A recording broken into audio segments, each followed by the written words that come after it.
sit down in the cockpit, take off, go out into space. So there's a level of sort of detail and fidelity that I don't think is currently out there in other space games, certainly right now. One of the great things about Star Citizen is there are a lot of different roles you can play in it. You can be a mercenary, you can be a bounty hunter, you can be a merchant trader, you can be a pirate. And we've designed and built a lot of different ships to sort of fill those roles in terms of, this ship's good for dogfighting, this ship's good for hauling cargo. Also, we have a lot of equipment that you can buy or you can find or you can acquire or you can upgrade in the game that will allow you to customize your ship for the roles you want to play. I think that's one of the most exciting parts of the game, is just that sort of free form and the amount of different things that you can do, and that's kind of what Star Citizen's about. So I really felt I wanted to come back and make a game that pushed PC hardware in the way that Wing Commander used to do in the old days. Power of today's PCs are going to allow me to do a much more immersive experience than I could ever do back in the 90s when I was making Wing Commander. The level of detail and graphical fidelity will just allow more functionality, a lot more detail in terms of the ships, so we can simulate the systems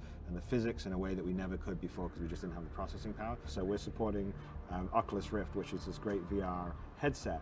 That's the sort of stuff that you just don't see happen frequently sort of in the console world. PC is in my DNA. I think it's the most interesting platform because it's always evolving, it's always challenging you, and it's going to allow us in 3 or 4 or 5 years time to do totally different things with Star Citizen, because the hardware will move along and we can push it even further.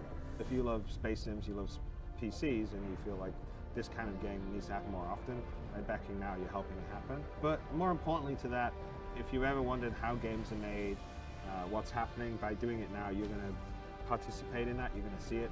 We have multiple updates on our dedicated site, the robertspaceindustries.com site, where we're describing what we're doing this week, how we built this ship, how we built this character, what our thinking is on this game mechanic or that game mechanic. So it's a real sort of insiders, behind the scenes view of the game development process. On top of that, beyond all this stuff I've talked about, we're going to be releasing parts of the game, modules of the game along the way. We're going to release the Hangar module that is in August of 2013, and that module will allow you to walk around the ships that you've backed or pledged on the site, in the engine, see what they are, get inside them, check them out. Ultimately, we're going to enable multiplayer where other players can come in and check out your hangar. You can customize your hangar. This is where you'll be able to customize your ships eventually. And then in December, we're going to have the dogfighting module, which will be just standalone dogfighting in space. You can take the ships you have in your hangar and fight against other players, sort of more traditional deathmatch, matchmaking, or against AI, and you can practice and hone your dogfighting skills and give us valuable feedback in the balancing of the ships and the weapons. We can see how many players in one area is fun. So if you want to be playing parts of the game, seeing how the game is developed, having your voice heard and having your feedback, then you should join now rather than wait.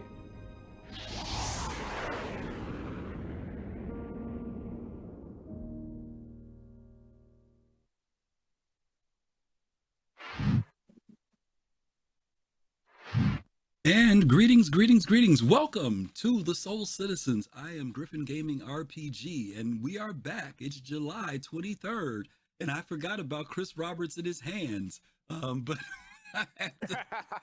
I saw that again. I'm like, oh my God, I remember he used to do that through his videos all the time.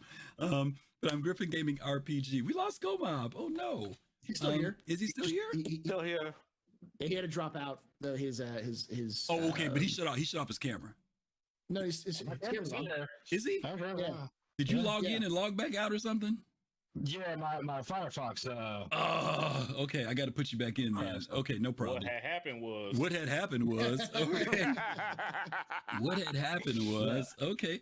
Well, I listen. don't know about these computers things, man. I just know use them. this technology. Well, welcome back to the Soul Citizens. I'm Griffin Gaming RPG, and we have a full house today.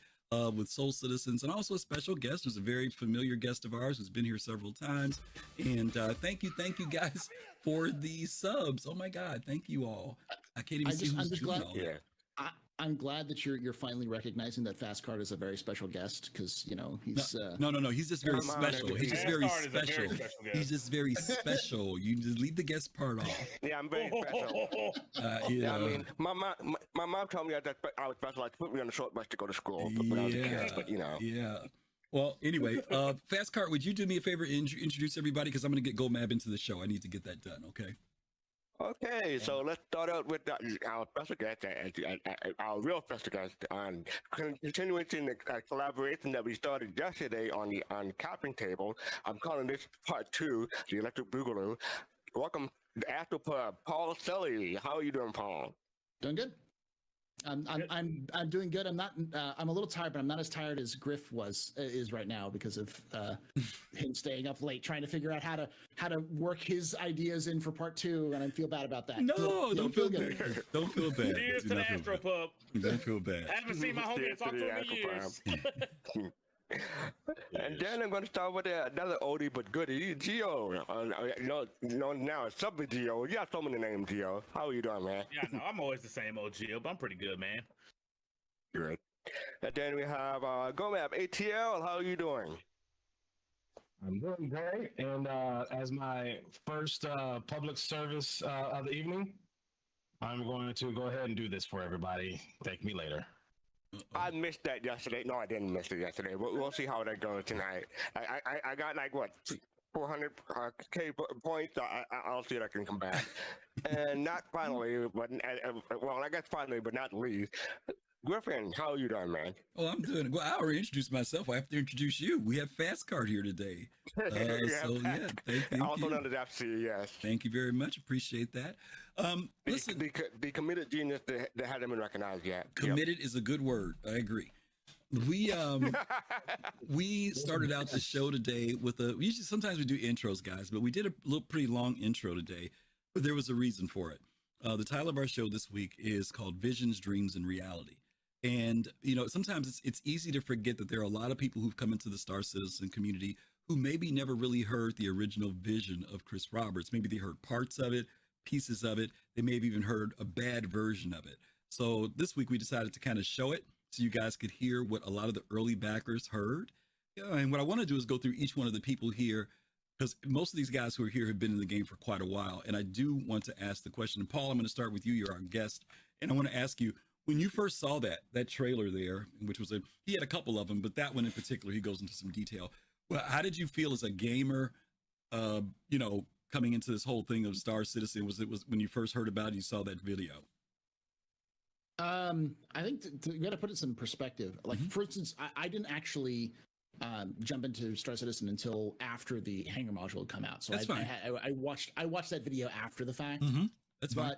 But to put everything into perspective, there really was the very beginnings of the indie revolution that was happening for first PC games was just starting around that time. Yeah. A bunch of games had been starting to get a lot of recognition in the late 2000s, and in the early 2010s were really like this beginning of these new independent games from smaller developers being able to push out games that are pretty big. It was around the same time as the BR revolution started coming out.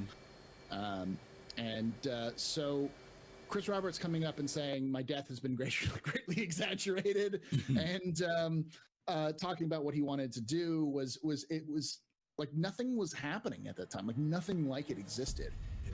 Today we're spoiled for choice in terms of a lot of these ideas, but it felt ambitious. It felt like someone was finally going, yes, someone's finally standing up for PC gaming, because all of the ambitious gaming from consoles were just ports, and they were often bad ports. They just didn't care because they didn't make it as much money. So I remember when I watched that, and even when I watched it now, I remember the thing that stood out to me was when I saw all this footage is in the game engine. I remember that sticking in my head for some reason, and I remember questioning, was this a cinematic? And I know, guys, when we watch that video now, it looks so old and dated to a certain degree. But back then, we thought it was the shiznit, right? I mean, we thought this was like, oh my God, this thing looks amazing. Gomab, let me go to you. When you first saw or first heard the pitch of what Star Citizen would be, whether it was that video or just in general, you got the idea of the vision that Chris had. What drew you in? Were you skeptical, excited? I'm like Paul. I came in right around the time where the Hangar module was there. So when I did see it, that was one of the videos that a buddy of mine sent to me to kind of explain to me what the project was all about. And the first thing that came to my mind was, oh man, this is ambitious, right? That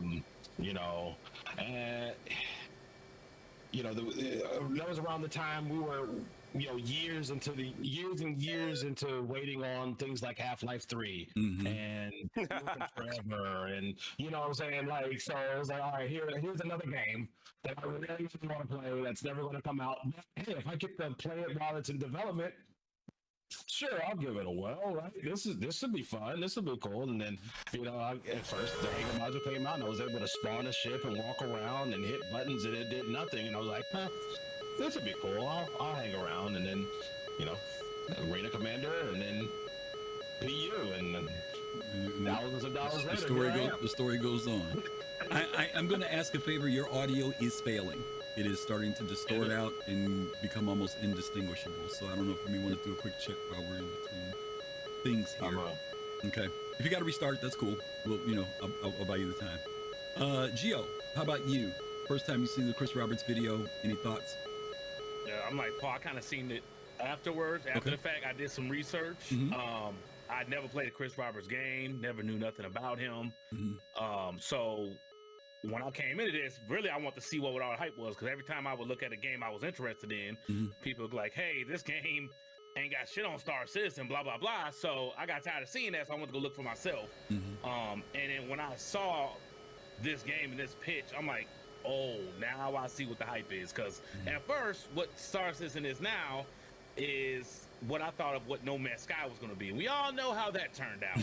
So I'm glad I did find this, because it actually scratching that itch I actually wanted. And this was the game that finally moved me over to PC, because I was a console peasant for a long time. And at that time, like you said, it was looking for new ideals, and stuff was real dry.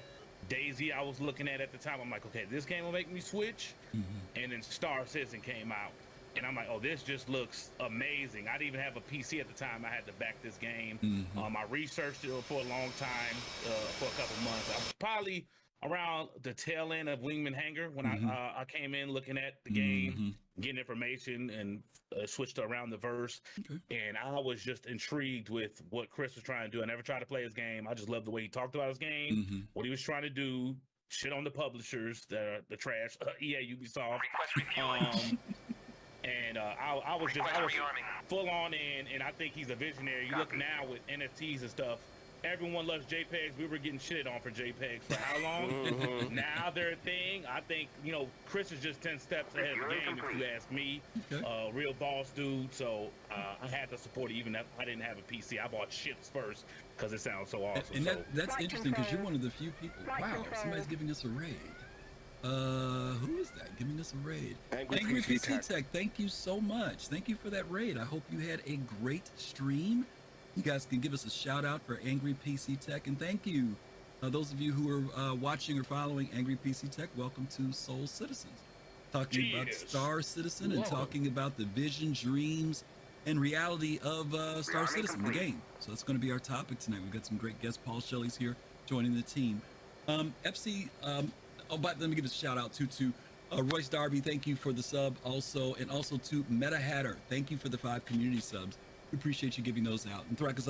Okay, again, this is a status bar. This is a search bar. Let's know the difference, okay? Social media. It can be overwhelming for a young homeowner turning into their parents. Now, what does it mean to slide into someone's DMs? It sounds like a lot of fun. Okay, we're not ready for that. As a team, we'll get there. It might be a fruit emoji, but that doesn't mean they're talking about fruit. Progressive can't save you from becoming your parents, but we can save you money when you bundle home and auto with us. Okay, do you really think we need 47 photos of fun dinner at Pam? Yes. No. I swim around. I think he likes me. The universe has sent you a gift. That love you feel for your family makes you root. My family, that's what makes me strong. PG-13, August 18th.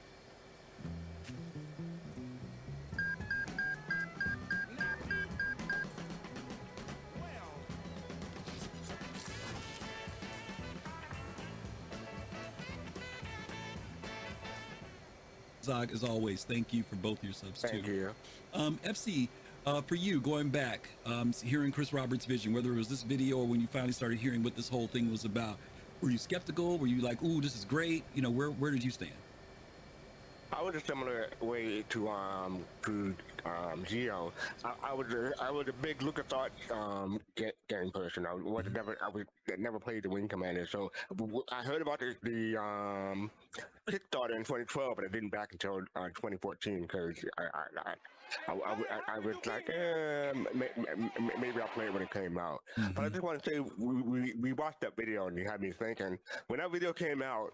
The GTX 480 was the epitome of graphics back then. Yeah. That was what? Yeah, exactly what?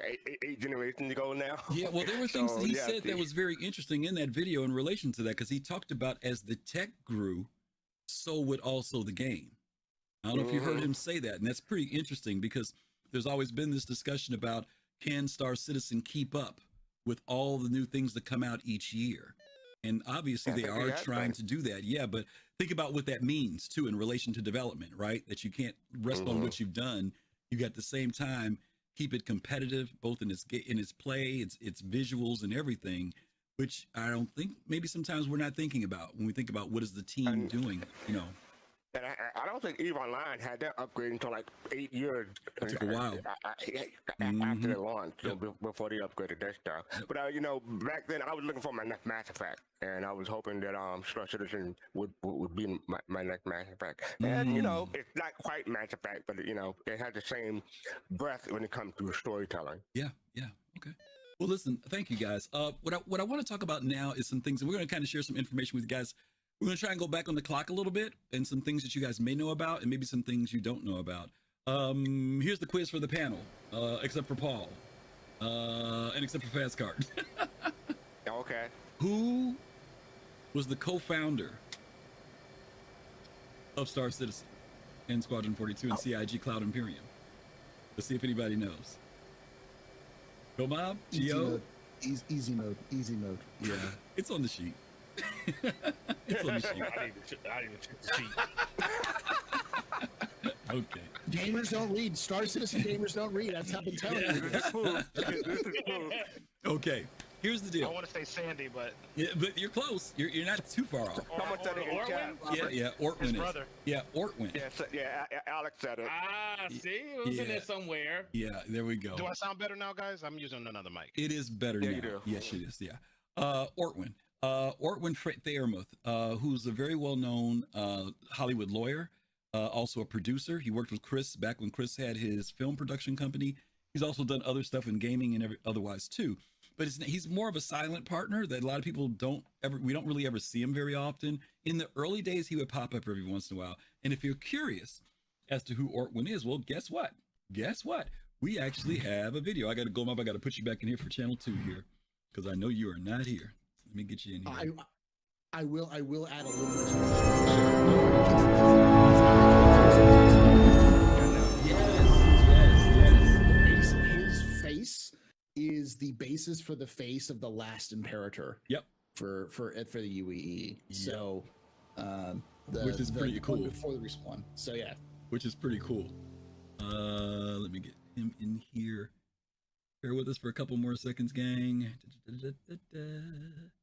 Had a little camera issue earlier. So I just want to say I got Ortwin's autograph in 2016 at CitizenCon. Oh wow. Mm-hmm. Okay. Well, listen. If you guys, I think I'm one of the few. What you probably I are. want to remind everybody that Fastcart is on a joke ban. So, Fastcart, you are on a joke ban. He's on a joke ban. That's not a joke. I did not make a joke. I know. But when you opened your mouth, we were thinking it was going to be one. He's making so an announcement. He's making a public announcement, public service announcement. Okay, so let's take a quick look at this video of Ortwin. If you guys have never seen him before, this is a video that was put out by CIG.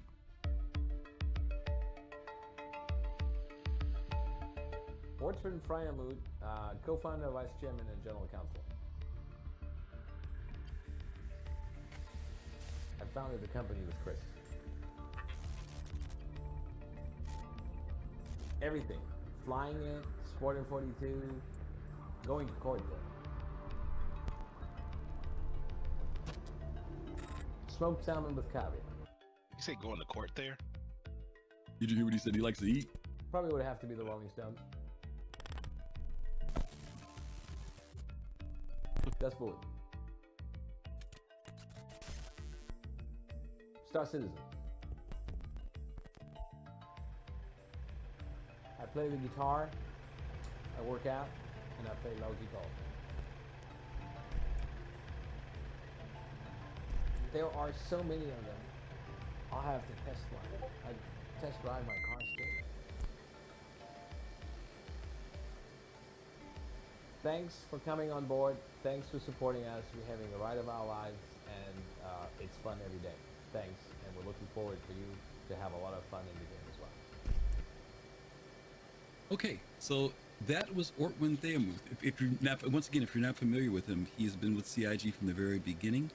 Some of us remember his name popping back up. Was it Paul back in 2017, 2018 when the CryEngine stuff kind of kicked back up? That was probably the most that we heard his name come back up again.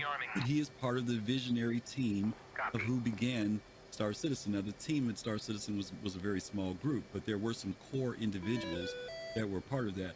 Paul, let me go to you on that. Let's talk about who are some of those core people that folks may remember names, or maybe they've never heard before, that were that kickoff group with the company. Well, obviously you've got Eric Peterson was another big one. You've got Sandy. Sandy was there. There's Sandy, yeah, Sandy, and obviously Ben Lesnick. And the current narrative lead, who's still there. I'm blanking on his name. Dave Haddock. Yeah, so they were all there. I think that's pretty much it. There was a couple of other new ones. I forgot the name of the guy with the golden shirt.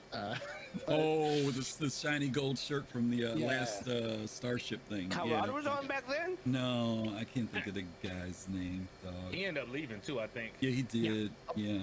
But there is one person who's in the LA office who is currently like one of the big wigs in LA who was around the very beginning, who's still here. He's like one of the few ones. I can't remember his name off my head though. But yeah, those are probably the big ones. Sandy, Ben, and Wingman, Eric Peterson, and Dave. Yep, these were the core folks, guys, that were part of this whole vision, and also understand that there was a relationship with all of them prior to Cloud Imperium Games. They all knew each other. Most of you guys know that Chris, when he made Wing Commander, he stepped away from gaming for a while and went into film production, and he made many relationships while he was there. Hence why he also knew Ortwin, and also from when he was at Origin. And then a lot of the people who came on board later on, who became artists and concept people and everything else, were people from the motion picture industry, and it's because he had been in that industry for a period of time. Were you going to say, FC? I think Sean Tracy, Todd Pappy, Tony Z. Tony Z came in later. He wasn't there day one. Okay. Yeah, he wasn't there day one.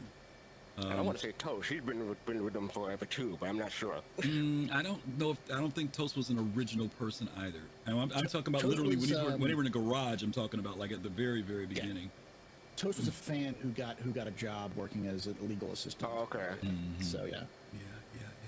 Yeah, we mentioned Sandy. Mark Skelton. There we go, Mad Style. Thank you, Mark Skelton with the gold shirt. Paul. Okay, so we want to kind of give you guys just a little bit of the beginnings here of what took place. Now, a lot of you guys know that this whole thing, this vision, also kicked off with the Kickstarter.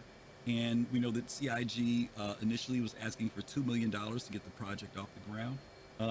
But there was also some stretch goals. There were actually two sets of stretch goals. There was the Kickstarter stretch goals, and then there were some